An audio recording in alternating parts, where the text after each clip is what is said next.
Welcome to Grant's Rock Warehouse, and tonight I want to welcome Rand Kelly to the show. Tonight we are going to take a look at the recording catalog of the band Captain Beyond.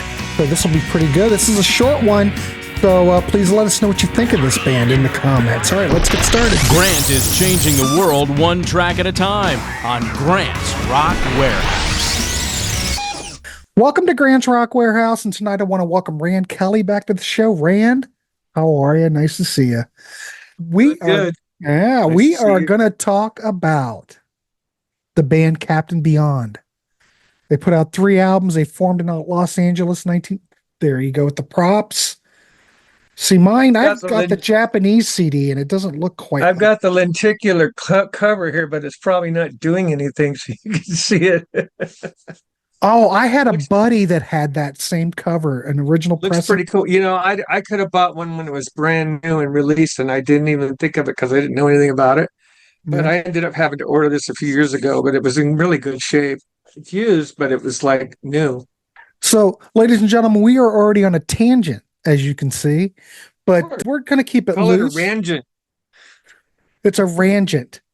So this record came out in 1971. It consisted of members of Deep Purple, Iron Butterfly. Who else? 1972, buddy. Well, the first album came out 72. They formed in 71. Oh, okay. But we're going to look at it. Bobby Caldwell. He was in Johnny Winter. That's where he came from. What a drummer. Oh, my God. Oh, the drums on here are smoking. But we're going to talk about it. I'm going to throw it over to Rand a little bit so he can talk about the band a little bit.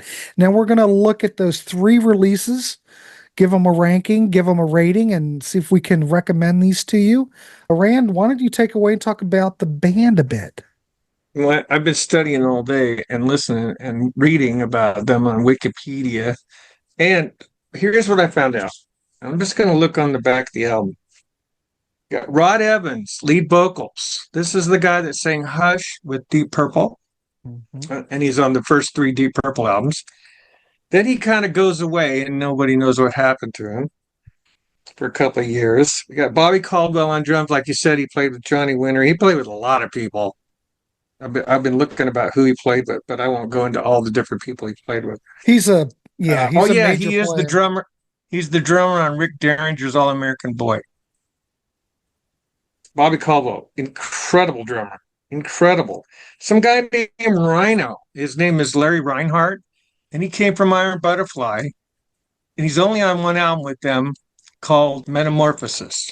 That's a great album. Great record. Yeah, it is a great record. But they really changed their style on that record, though, too, because when Eric Braun left, the psychedelic went out the window. Yeah. Metamorphosis. What year did Metamorphosis come out? Like about what? 1970. About 1970. Yeah, that sounds about right. Yeah, a great cover too, and all kinds of great artwork on that album. I bought it when I was in the Air Force, but I have the CD now. Lee Dorman, the bass player from Iron Butterfly, he's on the first 4 as a bass player. Lee Dorman, great bass player, backing vocals, guitar and piano, but you don't hear a lot of piano on this album, but there must be some in there. But anyways, they got together and did this album, and it's on Capricorn Records, the same company as Allman Brothers. Yeah. Now I did some digging on that, and I found out that Warner Brothers basically manufactures and distributes Capricorn, but they were a company. And by the way, there's something else that's interesting about this. It's dedicated to the memory of Duane Allman, because he had just died right before they released it. I mean, okay, I'm just trying to think here. Well, you mentioned that, but the second album, Bobby Barry Caldwell's Oakley, not on this Barry Oakley, dedicated to the memory of Barry Oakley on here. But I found out today, and I'm glad I looked it up, Bobby Caldwell's not on that album. He quit.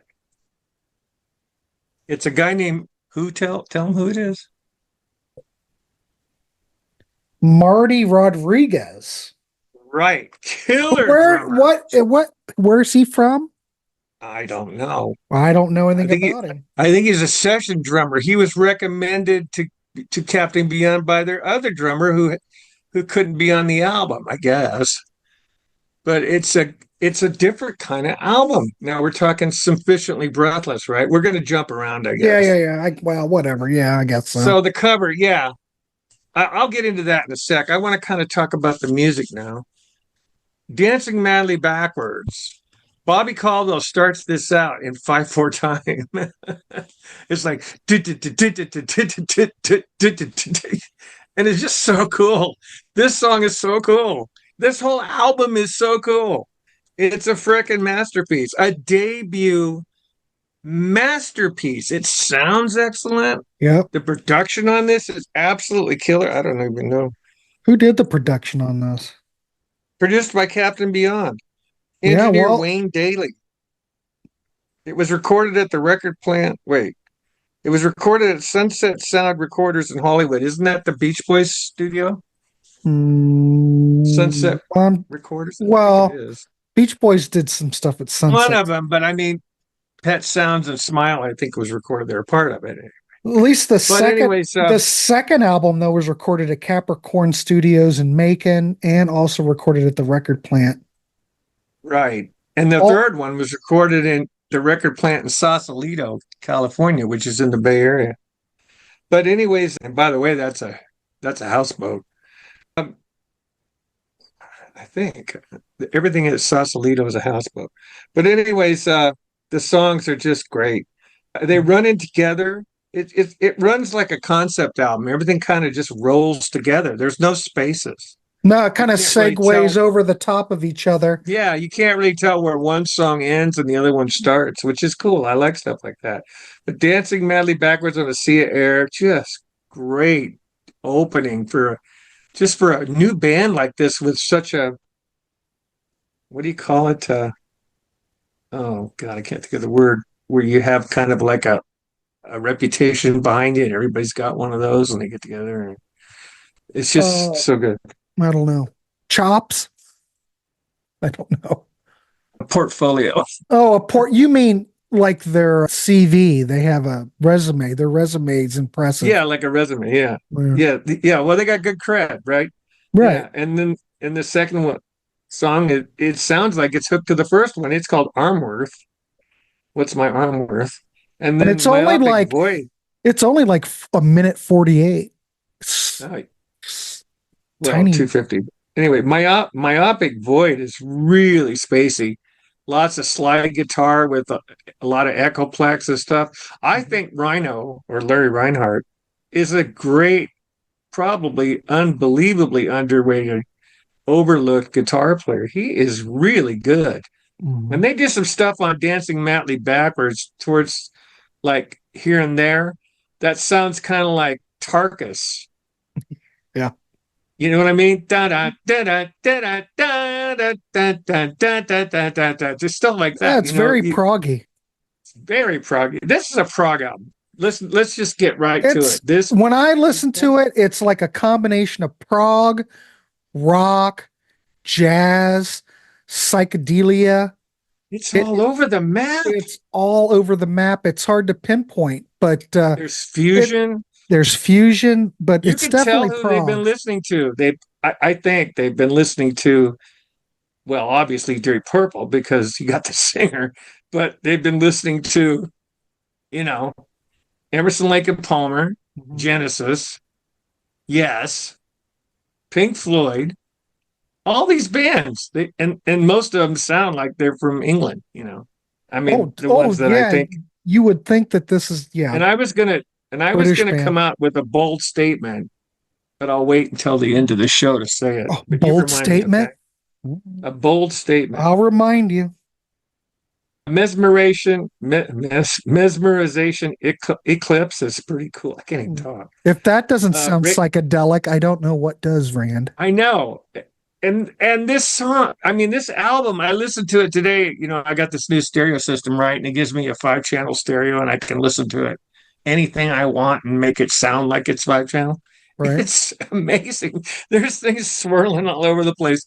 I mean, they were just like God, it's such a psychedelic proggy album. I just love it. Oh, There's I not think one it's bad a tune on classic. here. Yeah. There's no clunkers. This is a perfect album. I mean, for a band to start out brand new, I know they had, they had their chops. Let's face it. I mean, Iron Butterfly and Deep Purple. But my God, to put out a brand new album in a brand new band and have it be this good, and most of the public has never heard it, that's Yeah. what's criminal. So was this pretty much virtually ignored by, I mean, there were probably, I'm Yeah, sure Rolling Stone probably reviewed it, but it didn't sell for anything. It probably ended up in the cutout bins no, back in the day, there didn't was it? nothing on this that got on the radio. Because when Yeah. this came out, I was in the Air Force, right? Mhm. I was 20 or 19, and I never heard any of this stuff. I seen it in the record racks a lot, and people were saying, hey, I don't know why you don't get that Captain Beyond. That thing's pretty awesome. And I went, yeah, yeah, yeah. I saw that it was dedicated to Dwayne Allman and it was on Capricorn. So I just figured it was Southern Rock. I didn't know. I didn't know Rod Evans' name. I knew Deep Purple, but I didn't know Rod Evans. And of course, I knew they're Iron Butterfly guys. I probably should have bought it just for that. Yeah. But yeah, I mean, my God, what a stamp. And it's so revered today by, in fact, I think people in the comment section should say how many proggers bought this for whatever reason that regular people probably wouldn't have. I'd be interested to see who I'd comments on this. be interested in that as well. Okay, here's the second one, Sufficiently Breathless. Yes. It's really crazy looking cover. It Mhm. actually expands because it's yeah, I'll just do this. I don't know. Let me see. Okay, so it's this big picture and everything. And then inside, you get this. Oh, see, I don't have the Nice. vinyl. I've got the Now Japanese. this is the only of the three studio Captain Beyond albums. The second one's the only gatefold. Yeah. So that's yours is in black and white. That sucks. Mine's This in is color. the first Japanese CD when it got released in Japan. That's weird. I wonder why they chose to put it in black and white. I don't know, but it's got, of course, since it's Japanese, it's got the But lyric you know sheet, what? Japan, If you look at Japanese. this picture, there's six people. So they added two musicians, and they are who did they add? Oh, a guy named Guili Garcia on congas, timbales, and percussion. Now he's the guy that recommended Marty Rodriguez. Okay. But they've also got an electric and acoustic piano player named Reese Winans, and Yeah. Paul Hornsby does an organ solo on Starglow Energy, which is a really beautiful Is song, that by the way. Bruce Horn related to Bruce Hornsby? I have no idea. I don't have But any what's idea. cool about the inside of this cover, Grant, did you look at it? The Sufficiently Breathless doorway is backwards, like you're in the room. I've never noticed that, but yeah, I totally. never Yeah. noticed it back either until now. You know that lady that's or the Captain Beyond person that's standing in the doorway? Yeah. You can see his silhouette backwards. Oh, yeah. Crazy. I didn't know that. I didn't know this, but Lee Dorman wrote all the tracks on the second album.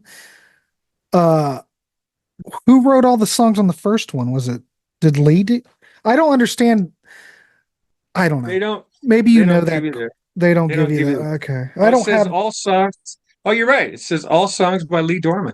yeah. I'm telling you, that guy's a genius. I Yeah. met him, by the way. I'll talk about that. Uh, well, I could have grabbed the CD. I forgot. That's all right. Damn it.